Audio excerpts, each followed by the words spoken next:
ಕಲಬುರಗಿ ತಾಲೂಕಿನ ಪರ್ತಾಬಾದ್ ಗ್ರಾಮದಲ್ಲಿ ಮಂಗಳವಾರ ಸಂಜೆ ನಡೆದ ವಿರಾಟ್ ಹಿಂದೂ ಸಮಾವೇಶದಲ್ಲಿ ಪಾಲ್ಗೊಂಡು ಹಾರಿಕಾ ಮಂಜುನಾಥ್ ಅವರು ಮಾತನಾಡಿದರು. ಹೊನ್ನಕಿರಣಗಿಯ ರಚೋಟೇಶ್ವರ ಸಂಸ್ಥಾನ ಮಠದ ಪೂಜ್ಯರಾದ ಶ್ರೀ ಷಡಕ್ಷರಿ ಬ್ರಹ್ಮ ಚಂದ್ರಗುಂಡ ಶಿವಾಚಾರ್ಯರು ಆಶೀರ್ವಚನವನ್ನು ನೀಡಿದರು. ಶ್ರೀ ಶಿವಾನಂದ ಮಹಾಸ್ವಾಮಿಗಳು ವಿರಕ್ತ ಮಠ ಆಗರಗುಂಡಿಗಿ, ಶ್ರೀ ಅಭಿನವ ಷಣ್ಮುಖ ಯೋಗಿ ಸ್ವಾಮಿ ವಿರಕ್ತ ಮಠ ಕೌಲುಗಿಕೆ, ಶ್ರೀ ಮರಳುಸಿದ್ಧ ಸ್ವಾಮೀಜಿ ಹಿರೇಮಠ ಜೋಗೂರು, ಶ್ರೀ ಹುಣಚಿರಾಯ ಮುತ್ಯ ಹಣಚೇಶ್ವರ ದೇವಸ್ಥಾನ ಪರ್ತಾಬಾದ್ ಇವರುಗಳು ದಿವ್ಯ ಸಾನ್ನಿಧ್ಯ ವಹಿಸಿದರು. ಅಧ್ಯಕ್ಷತೆಯನ್ನು ಗ್ರಾಮದ ಪ್ರಗತಿಪರ ಕೃಷಿಕರಾದ ಸುಭಾಷ್ ಚಂದ್ರ ಜೀವಣಿಗೆ ಅವರು ವಹಿಸಿದರು. ಭಾಜಪ ಗ್ರಾಮಾಂತರ ಜಿಲ್ಲಾಧ್ಯಕ್ಷ ಅಶೋಕ್ ಬಗ್ಲಿ, ಶರಣಪ್ಪ ತಳವಾರ್, ಜಿಲ್ಲಾ ಪಂಚಾಯತ್ ಮಾಜಿ ಅಧ್ಯಕ್ಷ ನಿತಿನ್ ಗುತ್ತೇದಾರ್, ಅಫಜಲ್ಪುರ ಮಂಡಲಾಧ್ಯಕ್ಷ ವಿದ್ಯಾಧರ ಮಂಗಳೂರೆ, ಧರ್ಮಣ್ಣ ಇಡಗ, ದಿಲೀಪ್ ಪಾಟೀಲ್, ಶಿವರಾಜ್ ಸಜ್ಜನ್ ಸೇರಿದಂತೆ ಅನೇಕರು ಹಾಜರಿದ್ದರು. Bureau report RJ32 Kannada news, Kalaburagi. ಕಾರ್ಯಕ್ರಮಕ್ಕೆ ಬಂದಾಗ ಬಹಳ ಸಂತೋಷ ಆಯಿತು. ಕಾರಣ ನಿರಂತರವಾಗಿ ಹಿಂದೂ ಸಮಾಜೋತ್ಸವದ ಕಾರ್ಯಕ್ರಮ, ಹಿಂದೂ ಸಂಗಮದ ಕಾರ್ಯಕ್ರಮವನ್ನ ದೇಶದ ಲಕ್ಷಾಂತರ ಭಾಗಗಳಲ್ಲಿ ಸಂಘ ಸಂಘಟನೆ ಕಾರ್ಯಕರ್ತರು ಆಯೋಜನೆ ಮಾಡ್ತಾ ಬಂದಿದ್ದೀವಿ. ಆದ್ರೆ ಇವತ್ತಿಗೂ ನಮ್ಮ ಹಿಂದೂ ಸಮ್ಮೇಳನದಂತ ಕಾರ್ಯಕ್ರಮಗಳು ವಿಜೃಂಭಣೆಯಿಂದ ಜರುಗುತ್ತಿದ್ದಾವೆ. ನಾವೆಲ್ಲರೂ ಹೆಗಲಿನಲ್ಲಿ ಕೇಸರಿ ಶಾಲೆಗಳನ್ನು ಧರಿಸಿ ಬಂದಿದ್ದೀವಿ. ಇಡೀ ಶೋಭಾಯಾತ್ರಾದ್ಯಂತ ಶ್ರೀರಾಮಚಂದ್ರಗೆ ಜೋಗೇಶ್ವರನ್ನು ಹಾಕ್ತಾ ಬಂದಿದ್ದೀವಿ. ಅಂದ್ರೆ ಇದು ಯಾವುದೂ ಸಾಮಾನ್ಯವಾದ ವಿಚಾರ ಅಲ್ಲ. ಕಾರಣ ಒಂದು ಕಾಲದಲ್ಲಿ ನಮ್ಮ ಇದೇ ಹಿಂದೂ ಸಂಸ್ಕೃತಿಯನ್ನ ಮಣ್ಣಾಗಿಸಬೇಕು, ನಮ್ಮ ಮಠಮಂದಿರಗಳನ್ನು ನಾಶ ಮಾಡಬೇಕು, ನಮ್ಮ ಸನಾತನ ಸಂತ ಸಂಸ್ಕೃತಿಯನ್ನು ನಾಶ ಮಾಡಬೇಕಂತ ನಮ್ಮ ಮೇಲಾದ ದಾಳಿ 1-2 ಅಲ್ಲ, 1000ಕ್ಕೂ ಹೆಚ್ಚು ವರ್ಷ ನಿರಂತರ ನಮ್ಮ ಮೇಲೆ ದಾಳಿ ಆಗಿದೆ.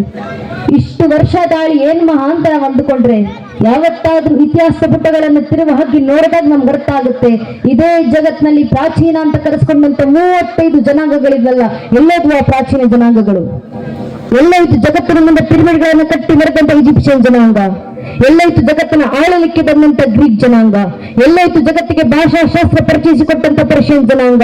ಎಲ್ಲೈತು ಜಗತ್ತಿನ ಮುಂದೆ ಬಿಚ್ಚುಗತ್ತಿ ಹಿಡಿದು ನಿಂತಂತ ರೋಮನರ ಜನಾಂಗ? ಜಗತ್ನಲ್ಲಿ ಪ್ರಾಚೀನ ಅಂತ ಕರೆಸ್ಕೊಂಡಂತ 35ಕ್ಕೂ ಹೆಚ್ಚು ಜನಾಂಗಗಳು ಅಲ್ಪಾಯುಗಳಾಗಿ ಕಾಲಗರ್ಭ ಸೇರಿದ್ದಾವೆ. ನಮ್ಮ ಕಣ್ಮುಂದೆ ಕಣ್ತರದಂತ 106 ಮತಪಂಥಗಳು ಕಣ್ಮರೆಯಾಗಿ ಹೋಗಿದ್ದಾವೆ. ಯಾಕೆ? ಒಂದೇ ಒಂದು ಕಾರಣ, ತಮ್ಮ ಮೇಲಾದಂತ 10, 20, 30, 40, 50 ವರ್ಷಗಳ ಕಾಲದ ಒಂದೇ ಒಂದು ಪರಕೀಯ ಜನಾಂಗದ ದಾಳಿಯನ್ನು ತಡೆಯುವಷ್ಟು ಸಾಮರ್ಥ್ಯ ಇಲ್ಲದೆ ಪ್ರಾಚೀನ ಅಂತ ಕರೆಸ್ಕೊಂಡಂತ 35 ಜನಾಂಗಗಳೆಲ್ಲ ಮಣ್ಣಲ್ಲಿ ಮಣ್ಣಾಗಿ ಇತಿಹಾಸ ಪುಟಗಳಿಂದ ಅಳಿಸಿ ಹೋದ್ವು. ಆದ್ರೆ ನಮ್ಮ ಸನಾತನ ಹಿಂದೂ ಧರ್ಮದ ಮೇಲೆ 10, 20, 40, 50 ವರ್ಷ ಅಲ್ಲ, ಚರಿತ್ರೆ ಸಾಕ್ಷಿಯಾಗಿ ನಿಂತಿದೆ. 1372ಕ್ಕೂ ಹೆಚ್ಚು ವರ್ಷ ನಿರಂತರ ನಮ್ಮ ಮೇಲೆ ದಾಳಿ. ಇಷ್ಟು ವರ್ಷ ನಮ್ಮ ಮೇಲೆ ದಾಳಿ ಮಾಡಿದ್ರು 1-2 ಪರಕೆ ಜನಾಂಗದವರ, 1-2 ಪರಕೆ ದೇಶದವರ. ಸ್ವಾಮಿ 1000ಕ್ಕೂ ಹೆಚ್ಚು ವರ್ಷ ಮೊಘಲರು ಬಂದ್ರು, ಅರಬ್ಬರು ಬಂದ್ರು, ಅಫ್ಘಾನರು ಬಂದ್ರು, ಪೋರ್ಚುಗೀಸರು ಬಂದ್ರು, ಡಚ್ಚರು ಬಂದ್ರು, ಫ್ರೆಂಚರು ಬಂದ್ರು, ಇಂಗ್ಲಿಷರು ಬಂದ್ರು, ಶಕರು ಬಂದ್ರು, ಹೂಣರು ಬಂದ್ರು. ಇವರೆಲ್ಲರೂ ಬಂದು ನಮ್ಮ ಮೇಲೆ ದಾಳಿ ಮಾಡಿದ ನಂತರವೂ ಇವತ್ತಿಗೂ ಸನಾತನ ಹಿಂದೂ ಧರ್ಮವಾಗಿ ಜೀವಂತವಾಗಿದೆ. ಜಗತ್ತ 100 ಕೋಟಿ ಹಿಂದೂಗಳು ಮನೆಗಳಲ್ಲಿ ಧರ್ಮಾಚರಣೆ ಮಾಡ್ತೀವಿ. ಯಾರ ಕಾರಣದಿಂದ? ನಮ್ಮ ಪೂರ್ವಿಕರು ಪಟ್ಟಂತ ಶ್ರಮ, ಅವರು ನೀಡಿದಂತ ಸಮರ್ಪಣೆ, ಸಹಸ್ರಾರು ವರ್ಷದ ಸಂಘರ್ಷಗಳ ಪ್ರತಿಫಲವಾಗಿ ಸನಾತನ ಹಿಂದೂ ಧರ್ಮ ಉಳಿದು ಇವತ್ತು ನಮ್ಮ ಕೈಗೆ ಬಂದು ಸೇರಿದೆ. ನಮ್ಮ ಕೈಯಲ್ಲಿರುವಂತಹ ಧರ್ಮ ಉಳಿಸಿ ಮುಂದಿನ ಪೀಳಿಗೆಗೆ ಹಸ್ತಾಂತರಿಸಿ ಹೋಗುವುದು ನಮ್ಮ ಜವಾಬ್ದಾರಿ. ಈಗ ಬರುವಂತ ಪ್ರಶ್ನೆ, ನಾವು ಹೇಗೆ ಧರ್ಮ ರಕ್ಷಣೆ ಮಾಡ್ಕೊಳ್ಳೋದು? ಪ್ರಶ್ನೆಗೆ ಉತ್ತರವನ್ನು ಯುಗಗಳ ಹಿಂದೆ ಕುರುಕ್ಷೇತ್ರದ ರಣರಂಗದಲ್ಲಿಟ್ಟು ಅರ್ಜುನನ ಮೂಲಕ ಶ್ರೀಕೃಷ್ಣ ಪರಮಾತ್ಮ ಭಗವದ್ಗೀತೆ 4ನೇ ಅಧ್ಯಾಯದ 7ನೇ ಶ್ಲೋಕದಲ್ಲಿ ಇಡೀ ಹಿಂದೂ ಸಮಾಜಕ್ಕೆ ಮಾರ್ಗದರ್ಶನ ಕೊಡ್ತಾರೆ. ಯದಾ ಯದಾ ಹಿ ಧರ್ಮಸ್ಯ ಗ್ಲಾನಿರ್ಭವತಿ ಭಾರತಃ ಅಭ್ಯುತ್ಥಾನಮ ಧರ್ಮಸ್ಯ ತದಾತ್ಮಾನುಜಾಹ್ನಂ ಪರಿತ್ರಾಣಾಯ ಸಾಧನ ವಿನಾಶ ದುಷ್ಕೃತ ಧರ್ಮ ಸಂಸ್ಥಾಪನಾರ್ಥಾಯ ಸಂಭವಾಮಿ ಯುಗೇ ಯುಗೆ. ಯುಗಕ್ಕೂ ಧರ್ಮ ರಕ್ಷಣೆಗೆ ನಾನೇ ಅವತರಿಸಿ ಬರ್ತೀನಿ. ಆದ್ರೆ ಕಲಿಯುಗದಲ್ಲಿ ಧರ್ಮ ರಕ್ಷಣೆಗೆ ಯಾವ ಅವತಾರ? ಕೃಷ್ಣ ಪರಮಾತ್ಮ ಹೇಳ್ತಾರೆ, ಕಲಿಯುಗದ ಅಂತ್ಯದಲ್ಲಿ ಕಲಿಕೆ ಅವತಾರ. ಆದ್ರೆ ಕಲಿಯುಗ ನಡೀತಾ ಇರಬೇಕಾದ್ರೆ ಕಲಿಯುಗ ಬೆಳಗ್ಗೆ ದೇಶ ಧರ್ಮ ರಕ್ಷಣೆಗಿರೋದು ಒಂದೇ ಒಂದು ಅವತಾರ, ಅದು ಸಂಘೇ ಶಕ್ತಿ ಕಲಿಯುಗೆ. ಸಂಘಟಿತ ಬಲದಿಂದ ಮಾತ್ರ ಕಲಿಯುಗದಲ್ಲಿ ಧರ್ಮ ರಕ್ಷಣೆ ಆಗ್ಲಿಕ್ಕೆ ಸಾಧ್ಯ. ಆದ್ರಿಂದ ಸಂಘಟಿತರಾಗಿ ಬಂದು ಹಿಂದೂ ಸಮಾಜ. ಆದ್ರೆ ನಮ್ಮ ದೌರ್ಭಾಗ್ಯ, ಹೇಳ್ಕೊಳ್ಳಿಕ್ಕಿದ್ದೀವಿ ಜಗತ್ನಲ್ಲಿ 100 ಕೋಟಿಗೂ ಹೆಚ್ಚು ಹಿಂದೂಗಳ ಜನಸಂಖ್ಯೆ. ಆದ್ರೆ ಅದೇ ಒಬ್ಬ ಹಿಂದುವಿನ ಮುಂದೆ ನಿಂತಿವತ್ತು. ನೀನ್ ಯಾರಪ್ಪ? ನೀನ್ ಯಾವ ಸಮಾಜಕ್ಕೆ ಸೇರಿದವನು?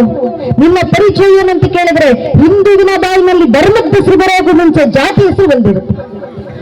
ಒಬ್ಬ ಹಿಂದೋಗಕ್ ಮುಂಚೆ ಒಬ್ಬ ಹಿಂದೂ ಬ್ರಾಹ್ಮಣ ಆಗ್ತಾರೆ, ಒಬ್ಬ ಹಿಂದೂ ಲಿಂಗಾಯತರಾಗ್ತಾರೆ, ಒಬ್ಬ ಹಿಂದೂ ಕುರುಬರಾಗ್ತಾರೆ, ಒಬ್ಬ ಹಿಂದೂ ಗೌಡ್ರಾಗ್ತಾರೆ, ಒಬ್ಬ ಹಿಂದೂ ನಾಯಕ್, ಒಬ್ಬ ಹಿಂದೂ SC, ಒಬ್ಬ ಹಿಂದೂ ST, ಒಬ್ಬ ಹಿಂದೂ ಶೆಟ್ಟಿ, ಒಬ್ಬ ಹಿಂದೂ ಪೂಜಾರ್, ಒಬ್ಬ ಹಿಂದೂ ಮರಾಠ, ಒಬ್ಬ ಹಿಂದೂ ಬನಿಯಾ, ಒಬ್ಬ ಹಿಂದೂ ರಾಜ್ಪೂತ್, ಒಬ್ಬ ಹಿಂದೂ ಜಾಟ್, ಒಬ್ಬ ಹಿಂದೂ ಮಾಹರ್, ಒಬ್ಬ ಹಿಂದೂ ಶೆಟ್ಟಿ, ಒಬ್ಬ ಹಿಂದೂ ಮಗವೀರ. ಹಿಂದೂ ನಾವು ಹಿಂದೂಗಳು ಅರ್ಥ ಮಾಡ್ಕೊಳ್ಬೇಕು, ನಮ್ಮ ಜಾತಿ ಯಾವುದೇ ಇರ್ಲಿ, ಆ ಜಾತಿಗಳ ಮೇಲೆ ನಾವಿಟ್ಟಿರುವಂತ ಜಾತಿ ಪ್ರೇಮ ಎಷ್ಟೇ ವಿಶಾಲವಾಗಿರ್ಲಿ, ನಮ್ಮ ಜಾತಿ ನಮ್ಮನೆ ದೇವ್ರ ಕೋಣೆಯೊಳಗೆ ಸೀಮಿತವಾಗಿರಬೇಕು. ನಮ್ಮ ರಾಜಕೀಯ ಆಸಕ್ತಿ ಯಾವುದೇ ಇರ್ಲಿ, ನೀವ್ ಯಾವ ರಾಜಕೀಯ ಪಕ್ಷಕ್ಕೆ ಬೇಕಾದ್ರೂ ಕೆಲಸ ಮಾಡ್ಕೊಳ್ಳಿ, ನಿಮ್ಮನ್ನ ನೀವು ಯಾವ ರಾಜಕೀಯ ಪಕ್ಷದ ಕಾರ್ಯಕರ್ತ ಅಂತ ಬೇಕಾದ್ರೂ ಹೇಳ್ಕೊಂಡು ತಿರುಗಾಡಿ, ಆದ್ರೆ ನಮ್ಮ ರಾಜಕೀಯ ಆಸಕ್ತಿ ನಮ್ಮ ಮನೆ ಬಾಗಿಲಿನವರೆಗೆ ಸೀಮಿತವಾಗಿರಬೇಕು. ಪ್ರತಿಯೊಬ್ಬ ಹಿಂದೂ ತನ್ನ